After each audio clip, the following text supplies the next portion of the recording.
Sibingelele sikwamukele indabeni zehora lokuqala emini sibingelele nakuwe osibuka ohlelweni lwethulusha lezokusakaza iDTT lezi indaba nizethulelwa usakhiwo ngokasokhela nazo ezinohlonze emini nje.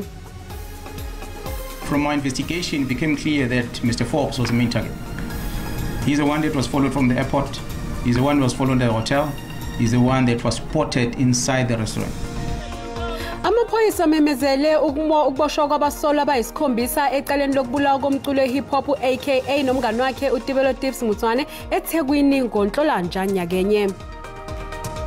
We acknowledge the current challenges or constraints of energy, water supply in some parts of our province. Undunankulu esifundazweni kwaZulu Natal uNomusa Dubencube uthi naphezu kwenqinamba ezikhungethe isifundazwe sakhe kepha siyakhona siyakwazi ke ukumelana nalezi hibe.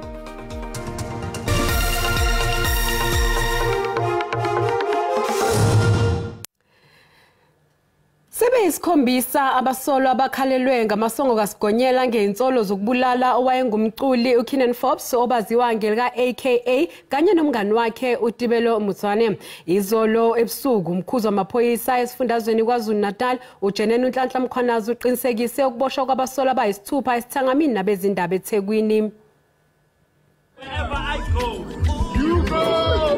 Ekugcineni inhlanzi ishelwa amanzi kwabasolwa ngokubulala uKenan Forbes obaziwa ngelika aka kanye nomngani wakhe uTibelo Mutswane.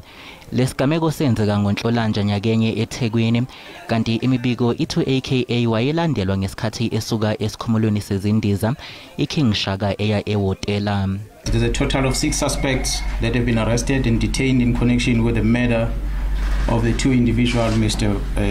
Kenan Forbes, also known as AKA, as well as Mr. Tabelo Mutswane, who is also known as Tips. The incident that happened on the 10th of February in Florida, here in Devon. Umkhwanazi uqhubeke wathi uMutswane wathelwa amachaphazelo kwazise umuntu owayefuneka ngo-AKA. From our investigation, it became clear that Mr. Forbes was the main target. He's the one that was followed from the airport. He's the one who was followed at the hotel. He's the one that was spotted inside the restaurant. And the plan was not to shoot him the manner they did. They were going to shoot him in the vehicle. Abasolwa ababili badabuka eSwatini. The suspects that were arrested here were as a result of South African police indicating to their counterpart to Eswatini that they have suspects that they believe are hiding in the country. And our Eswatini police then took to their heels to investigate, and in the process of the investigation, yes, these 2 suspects were arrested and are expected to appear in court on Monday. Sebeyisikhombisa abakhalelwe ngamasongo kaSigonyela kanti kulindeleke ukuthi babengelele inkantolo kusasa. Kusangenzeka ke kuboshwe abanye abasolwa. Komishana yezokhetho iIEC ithi sizihlele ngokwenele ukulungela ukubhekana nokhetho likazwelonke mhla zinga29 kuNhlaba enyangeni ezintathu ezizayo. Ukhetho lakulonyaka luzobe lohlukile nakubavoti njengoba kulokhu ke bezonikwa amaphepha amathathu okuvota ngokuzoba ngokuqala ngqa okhethweni. Zingamakhulu 4 esishayamthetho sikazwelonke izihlalo ezizobangwa abangenela ukhetho. Ukwabiwa kwazo kuzokwenzeka ngendlela yokumeleleka kwezibalo zamavoti. Isigaba sokuqala sezihlalo ezingamakhulu 200 ohlwini likazwelonke sabelwe kuphela amaqembu ezombusazwe angenela ukhetho. Isigaba sokugcina sezihlalo ezisele ezingamakhulu 200 zizocwazwa ngokwehlukana kwezifundazwe zonke lapho ke kuzoqhudelana khona abazongenela ukhetho ngokuzimela bencintisana namaqembu ezombusazwe. Isikhulu esiphezulu seIEC uSayima Mabolo uchaza ngokwesibalo nohlelo lwamaphepha okuvota okhethweni lwakulonyaka. The first ballot paper is what we call a regional ballot. And the regional ballot is intended to elect members of the National Assembly from the 9 provinces. The second ballot for the National Assembly is what we refer to as the compensatory ballot. And that ballot will only be contested by political parties. The purpose of the compensatory ballot is to restore overall proportionality. I-IEC iphinde yacacisa nangohlelo lokukhetha ukuvotela labo abazongena ngokuzimela kanye namaqembu ezombusazwe. The third ballot then is the provincial ballot, whose purpose is the election of representatives into the provincial legislature. On that ballot, it will contain political parties as well as independent candidates. Ngokwezibalo zakamumva angaphezulu kwama350 amaqembu abhalisele ukungenela ukhetho lwakulonyaka. Kusenjalo kulolu khetho likazwelonke oluzoba mhla zingama29 kuzoba nezinto ezintathu ezingakaze zenzeke okhethweni. Kulezi zinto kubalwa kuzo uhlelo olude lokhetho, iphepha lokuvota elide kakhulu kanye nesibalo esiphezulu sabangenele ukhetho. Lokhu ke kushiwe ikomiti lezokhetho. Olunyulo luzayo luza kudala imbali kwimiba eliqela ebalula ixesha eliza kulandelwa ukufezekisa imigaqo yokuvota ethile. Table is the longest timetable we've ever had for national and provincial elections. It provides for 96 days within which to prepare for the election timetable. Imishoni yonyulo ithi iyasamkela isigqibo senkundla yomgaqo siseko malunga nesicelo esikhawulezileyo sombutho iRivonia Circle ebesifuna kuncitshiswe inani labantu ebekumele bayatshikitya ukuze umgqatswa angenele unyulo. The court to rule that 1,000 signatures are sufficient for political parties to contest. Ulo ithi isigqibo senkundla yomgaqo siseko sokunyanzela abagqatswa abazimeleyo bangenele unyulo siza kuqhubela ekubeni kunyuke indleko zonyulo noxa nje uhlahlo lwabiwo-mali lwale komishoni lucothiwe. Through the different NTF reviews, which resulted in the cuts, resulting in us being left with 2.3 billion, the 30 million coming from the last review from the NTF. Ikomishoni yonyulo ihlabikhwelo kumaqela opolitiko kuba afake izicelo zabantu abaza kuvotela ezindlini kwangexesha ukuze kuqinisekiswe iinkcukacha zabavoti ziyaqinisekiswa kwangexesha. Kwiindaba ze-SABC, Dingubulelani Philip eParlamente. Undunankulu esifundazweni kwaZulu Natal uNomusa Dube-Ncube uthi naphezu kwenamba ke eyikhungethe isifundazwe sakhe kepha siyakwazi ukumelana nalezi hibe. Lokhu ukusho ngesikhathi ethula inkulumo emayelana nesimo sesifundazwe sakhe iSopa namhlanje eMgungundlovu. uDube-Ncube uthi ukuhlasela kobhubhane lwe-COVID-19 nezikhukhula ezilokhu zibelesele njalo esifundazweni kubangela ukuthi ke kuqoza ukukhula komnotho. Undunankulu Nomusa Dube-Ncube ubalule ukuthi nakuba kukuningi okuzuziwe kulesifundazwe njengoba kuzohlangana iminyaka engama-30 izwe labuswa ngenqubo yentando yabantu kepha ke zisekhona izingqinamba ezilokhu zikhahlameza umnotho nenqubekela phambili. We acknowledge the current challenges of energy, water supply.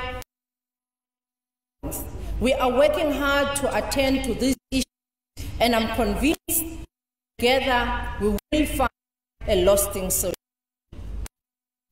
Phezu kwalokhu uthi KwaZulu Natal isabhekene nemizamo yokuzivuselela ngenxa yezingqinamba zokuhlasela kwezikhukhula kanye nezibhelu ezaqubwa ngoNtulikazi ka-2021. Honorable members, nomphakathi wakithi ohloniphekile ukuthi i-COVID-19 esidlule kuyona idlule nemphefumulo eminingi. It is a fact ukuthi kule minyaka sidlule kulo COVID-19 singene ku-unrest lapha eKwaZulu Natal eshabalalise amabhizinisi, yashabalalisa ngisho amahhovisi akahulumeni, yashabalalisa i-infrastructure kanye nempahla.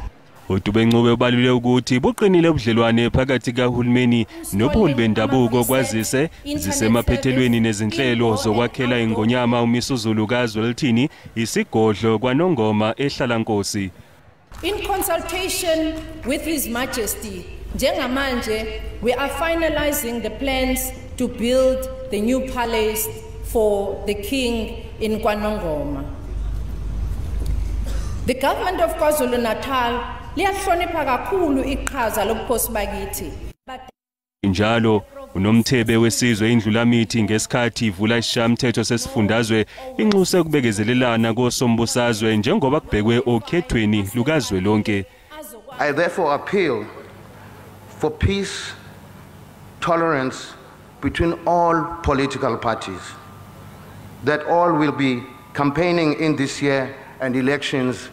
I wish you all the best of luck. The killing of Amakhosi needs to come to a stop immediately. Izindaba ze-SABC ngingonqubeko Nzimande. Mbukeli sathi qhu etolo kanti masibuya sizokuphathela udaba oluthi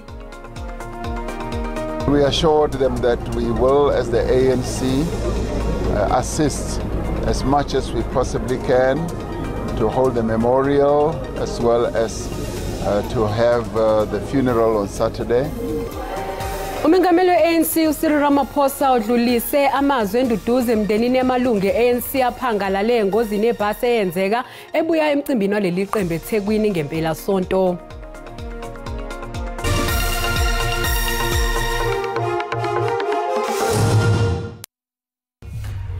Mbukeli sikubingelele sikwamukela uma ngabe usanda ngena odabeni oluhambe phambili besibike ukuthi amaphoyisa memezele ukuboshwa kwabasolwa abayisikhombisa eqaleni lokubulawa komculo e-hip hop uKeenan aka Forbes nomngani wakhe uTibelo Tips Muswane eThekwini ngoNhlolanja nyakenye. Bukela sikukhumbuza ukuthi lezi indaba zikhona ku YouTube na ku SABC Plus, ngena kuzo uzicinge ngamagama athi SABC Izindaba na kanjani uzozithola. Umengameli we-ANC uCyril Ramaphosa udlulise amazwi enduduzo emndenini yamalungu e-ANC ashone engozini yebhasi eyenzeke emva kokuthamela ke umbutho weqembu eThekwini ngempela sonto. Umengameli uRamaphosa ephelezelwa izikhulu zikazwelonke nezesifundazwe uvakashele imndeni ezisulu eMayflower eMpumalanga.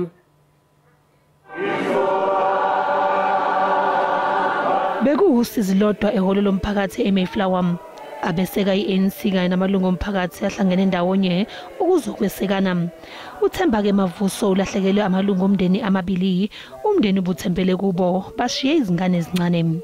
Lamalunga ke bewangama breadwinners lapha ekhaya, bewangama member wa ANC anabantwana futhi ke bahlala nogogo lapha ekhaya. Udelisile Nkosi ungomunye kwabasindile engozini. Uthi akakhumbuli lutho ngaphandle kokwenzeke emva kwengozi.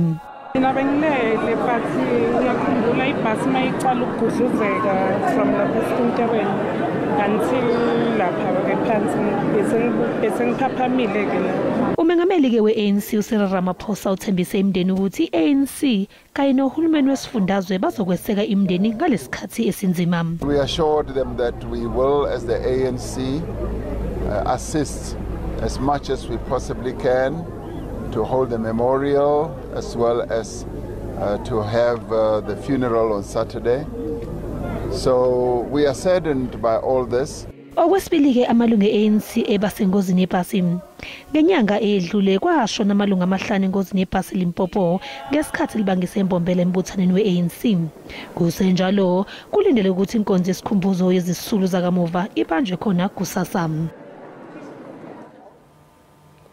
Umholi we-Action SA uHerman Mashaba uthi isifundazwe iWestern Cape sizolwelwa kakhulu kulolu khetho lisemome kanti iqembu lakhe nalo ngeke lizibeke phansi ke njengoba lifuna ukuthola amavoti amaningi. Umemezele ilungu leqembu lakhe elizogaqela isokuba undunankulu eMarienburg eCape Flats. uMashaba uthi liyaqhubeka nokudlondlobala leli qembu elasungulwa ngesikhathi sokubheduka kwe-COVID-19. Leli qembu lizongenela kuzo zonke izifundazwe. First time to contest in the provincial elections, first time to contest in the national elections, and Western Cape, it's important for South Africa. I think we are aware of the developments, we are aware of the challenges, and we believe we're the only political party that can actually help the Western Cape to really be what it should be. Uzobeka aqelisa uba undunankulu lesifundazwe Angela Sobey uthi uzazi kahle izinqinamba ezibhekene nezakhamuzi zalapha. The so-called colored vote has been something that has been the object of political manipulation since apartheid. Under apartheid, it was like, oh no, you coloreds are not white enough, but you're not as bad. It's not as bad as the blacks. And under democracy, it's like, oh no, but you're not black enough, and the whites must now go to the back of the queue. But then even black people are not enfranchised under democracy. Umhlazi wezombusazwe Halan Klute uthi ukuqhamuka kwamaqembu amasha kuzobanga kube nzima ukunqoba kwe-DA eWestern Cape. Izisebenzi zenyuvesi yasePitoli ezingaphansi kwenyunyani neHouse zithi zoqhubeka nesiteleka kuze kube kuvunyelwana ngo7% ezifuna ukwenyuselwa ngawo amaholo. Izisebenzi zenyuvesi yasePitoli zithi aziwemukeli u4% ezithenjiswe ukwenyuselwa ngawo amaholo iziphathimandla zenyuvesi. Ezinye izisebenzi zidutshulwe ngezinhlamvu zenjoloba ngesikhathi ziteleka. Zibe sezimashele stationi samaphoyisa ziyomangalela amaphoyisa. In South Africa, we are tired of police who irresponsibly kill innocent people and are not held accountable. Kuvulelwe amaphoyisa kanye nonogada benyuvesi amacala. One of the things that we had to explain even to the SAPS was that the members of the public order policing who came yesterday, they were not provoked by ourselves. We had to go into campus yesterday because we know that the University of Pretoria is refusing other members of NEHAU who are in campus to join the strike. They are victimized. So our intention of yesterday was to go to the university and say, can you release our workers? Inyunyani neHouse ithi izoqhubeka nesiteleka kuze kube izisebenzi zithola amaphesenti ayisikhombisa. Abashayeli beimoto eGauteng bathi uhulumeni kufanele athole ezinye indlela zokukhokhela izikweleti zama-e-tolls. Inhlangano Organisation Undoing Tax Abuse inxusa abashayeli kanye nezinkampani ezisemkhakheni ozokuthutha ukuba bengasawakhokhela ama-e-tolls kanye nezikweleti zaphambilini. 31st of March this year, the formal process to switch off and de-link e-tolls will begin, and e-tolls will be history in our province.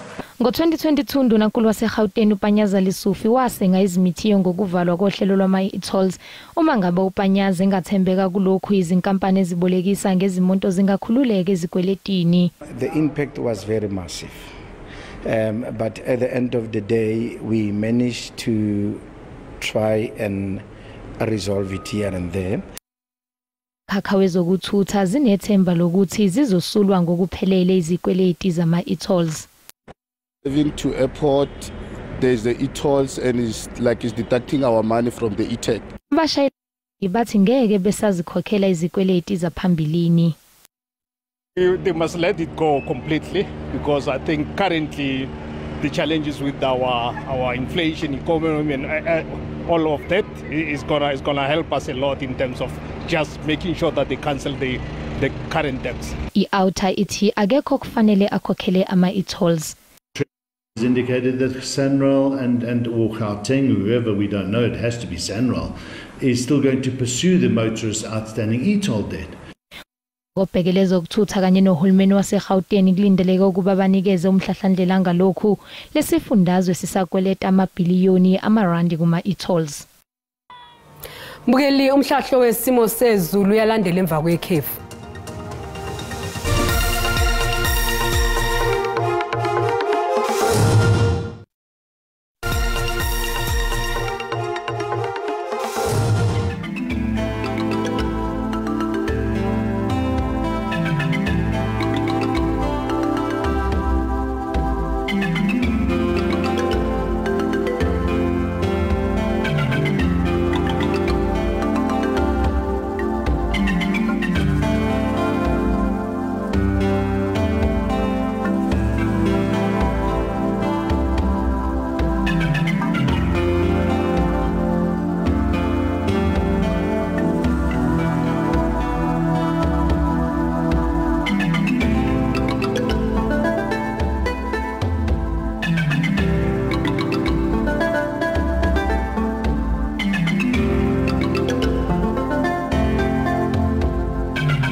Mbukeli sizibeka lapho-ke indaba zehora lokuqala emini siyabuya futhi ngehora lesikhombisa sobe sisagiya ngalo olikaMageba yakosokhelela inkosazana uManzuza umshazi kanoyishada kaMaqhoboza kuze kube ngokuzayo sale kahle.